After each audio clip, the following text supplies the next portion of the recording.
Hellen Keller, Courage in the Dark, by Johanna Hurwitz, illustrated by Nevern Covington. Chapter 1. Hellen Keller was born on June 27, 1880, on a farm in Alabama. Mr. and Mrs. Keller were thrilled with their beautiful, healthy baby. But then something terrible happened. When little Helen was a year and a half old, she became very sick. She had a high fever. Her parents were afraid that she would die. A few days later, the fever was gone, but something was still very wrong. Little Helen could no longer see or hear. The illness had left her blind and deaf. The Keller's sweet little girl became a wild child. She kicked and scratched her parents when they tried to touch her. She yelled and screamed in a loud voice. How else could she let anyone know when she was hungry or tired or afraid? Mealtime was terrible for the Keller family. Helen stuck her hands into everyone's food. She threw things across the dinner table. Helen did whatever she wanted. Her parents could not make her behave. Once Helen woke in the middle of the night. Since she could not see, she thought it was morning. Mrs. Keller tried to put her daughter back to bed, but Helen insisted on getting up and getting dressed. Then she went into the kitchen. Though it was nighttime, she screamed for breakfast. Helen's parents did not know what to do. They wanted to help their little girl, but how?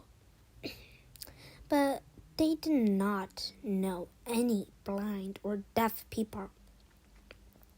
They did not know where to turn for help.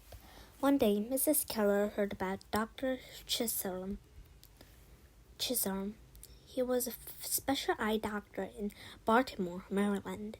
Some of his patients were blind and deaf, just like Helen. For the first time, Mrs. Keller felt a little bit of hope. Maybe Dr. Chisholm could help Helen. The Kellers took their daughter to Baltimore right away. Dr. Chisholm could not cure Helen, but he told the Kellers not to worry. He said that even a blind child would learn many things. He sent them to Washington to meet Alexander Graham Bell. Mr. Bell invented the telephone, and because his own wife was deaf, he knew a great deal about teaching deaf people. Mr. Bell and the Kellers told the Kellers about the Perkins Institute for the Blind. The Perkins Institute was a special school in Boston, Massachusetts. One of its students was a girl named Laura Bridgman.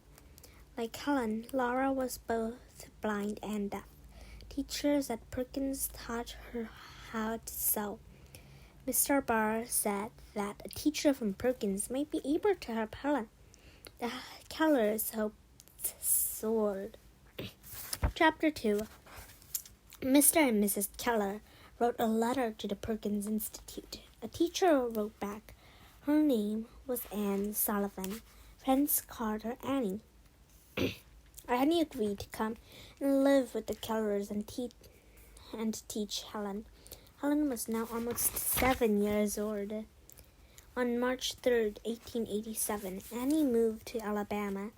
It would turn out to be the most important day on Helen's life.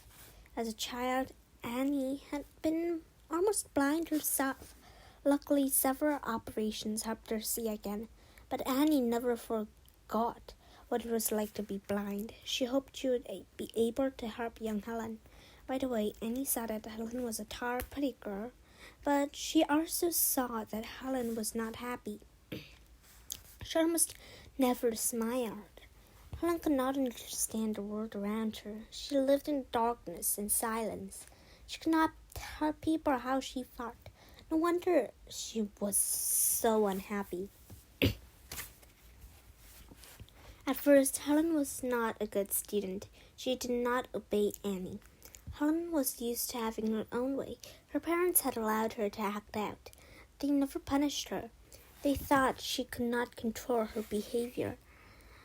Annie had to teach Helen everything. She was very strict with her young student. Helen was strong and stubborn, but so was Annie. Sometimes Helen pinched or hit Annie. When Helen hit her, Annie hit her back. Bit by bit, Helen learned to pay attention to her new teacher. Annie taught Helen many new things. She taught her how to sit at the dinner table. She taught her to eat with a knife and a fork and a spoon. She taught her to dress herself and brush her hair. Annie wanted to teach her students something that was even more important. She wanted to teach young Helen how to understand words.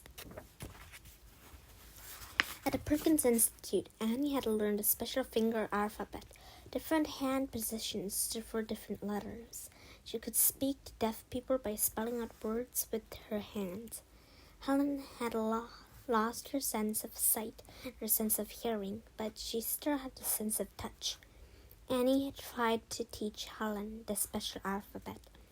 She spelled out one word after another inside Helen's head. Helen copied. Annie had and repeated the finger movements. She learned how to spell dar, cake, milk, and mug, but she did not understand what the words meant. Annie tried over and over, but Helen still did not understand. One spring day, Annie and Helen went for a walk outside.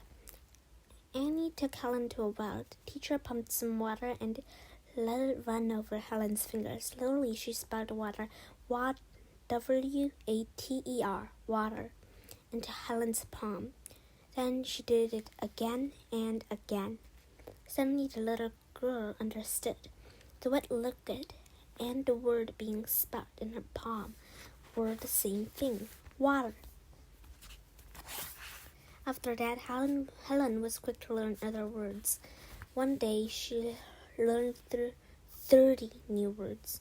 Annie Sullivan was proud of her student. She could not believe how quickly Helen learned. Helen wanted to know everything. She had discovered a whole new exciting word. Annie called Helen's progress a miracle. Her accomplishments were amazing. She had done the impossible. Helen now knew how to express her thoughts. For the first time, she was happy. The crying fits stopped. Whenever Annie taught her a new word, Helen threw her arms around her teacher and kissed her. In May 1888, Chapter 3, in May 1888, Helen was ready for a new challenge. Shortly before her 8th birthday, she went to Boston with Annie. They went to Annie's old school, the Perkins Institute. There, Helen learned to read Braille. Braille is a form of writing. It was invented in France by a blind man named Louis Braille. Patterns of raised dots stand for each letter in the alphabet. Using the Braille system, blind people can feel the letters with their fingertips. With the wonderful alphabet, Helen learned to read. Helen already loved words. Now she loved the stories that the words could tell. She read many, many books, and then, using a special Braille typewriter, she wrote some stories of her own. There was so much that Helen could learn at the Perkins Institute. Soon she and Annie began to spend winters in Boston and summers at home in Alabama. When Helen was 10 years old, she met another teacher in Boston. Her name was Sarah Feller. Sarah wanted to teach Helen how to speak. Until then, Helen could speak only with her fingers. She could talk only to people who understood the special hand languages that Annie had taught her. Sarah wanted to teach Helen to speak with her mouth. First, Helen moved her hands over Sarah's face. She felt Sarah's lips and tongues when she spoke. Then Helen copied these movements. She tried to make sounds. Helen's first spoken sentence was, "It is warm." It took a long, long time for Helen to improve her speech. She had to practice very hard. At first, only Annie and Sarah could understand what Helen said. Annie had to repeat Helen's words so others could understand too. But Helen was determined to speak on her own. She would not give up. Eventually, she learned how to speak more clearly. When Helen spoke, everyone listened.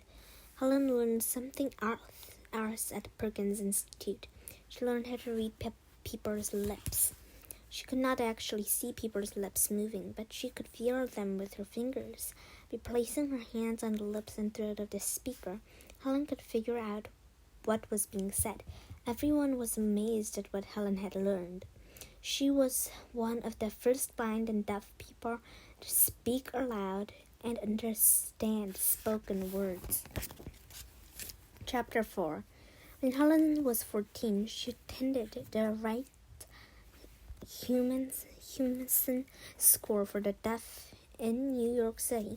The school helped her improve her speech and lip-reading skills using the hand alphabet and Braille. Helen also learned German and French. But that wasn't enough for Helen. She had a new goal. Helen wanted to go to college. She wanted to study with students who could see and hear. For 3 years, Helen worked very hard to prepare for the entrance exams. The tests were copied into Braille so that Helen could read them. She was worried that she might not pass. Then one day, a letter with the good news arrived. Helen had been accepted to Radcliffe College. Helen went to Radcliffe in the fall of 1900. In class, Annie Sullivan sat at Helen's side. She spelled the professor's words into Helen's hand. Helen wrote her assignments in Braille. She was an excellent student. Helen majored in English and German at college. She graduated with honors. Once she could express herself at all. Now she could understand and speak several languages. Little Helen had grown into a beautiful, educated woman. When Helen was still in college, an editor from Ladies' Home Journal magazine asked Helen to write about her life. Those articles were published in 1902. Soon after, Helen wrote about herself again. She wrote a book called The Story of My Life. Of course, it was only a small part of her life. She was only 22 years old when it was published. People all over the world wanted to read Helen's story. The book sold thousands of copies. Chapter 5. Everybody wanted to know Helen. Helen and Annie began traveling all over the world. Helen visited Europe, Egypt, Australia, and Japan. She gave speeches about helping blind people. She wanted to reach anyone who had given up hope. During her life, Helen met many famous people: Alexander Graham Bell, Mark Twain, Charlie Chaplin, President and Mrs. Franklin D. Roosevelt, President John F. Kennedy, and many others. They were all eager to meet Helen. One man who met her said that Helen was like a charge of electricity. He was overwhelmed by Helen's energy and spirit. In 1953, Helen met President Dwight D. Eisenhower. She asked the president if she could touch his face. She wanted to use her fingers to see him. President Eisenhower agreed. Helen touched his mouth. "You have a beautiful smile," she told him, "but not much hair." The president replied, "Of course, Helen's finger would have seen that too." Helen was an amazing person. Never before had a blind and deaf person done so much. Even though she could not hear music, Helen learned to dance. She also attended concerts. Although she could not hear the sound, she felt the vibrations of the music. She went horseback riding and played with her dogs. Helen also loved to work in her garden. Though she never saw the flowers she grew, she enjoyed their scent. Helen Keller was proof that people can do almost anything, Even people with a physical problem or handicap can reach their goals. Helen Keller died on June 1st, 1968. It was just a few weeks before her 88th birthday. Helen's story had been retold over and over. She had been the subject of books, plays, films, and television programs. The United States Postal Service had dedicated a stamp to her, and an organization with her name works to help blind people. Helen Keller's life was filled with silence and darkness, but she had the courage and determination to light her days.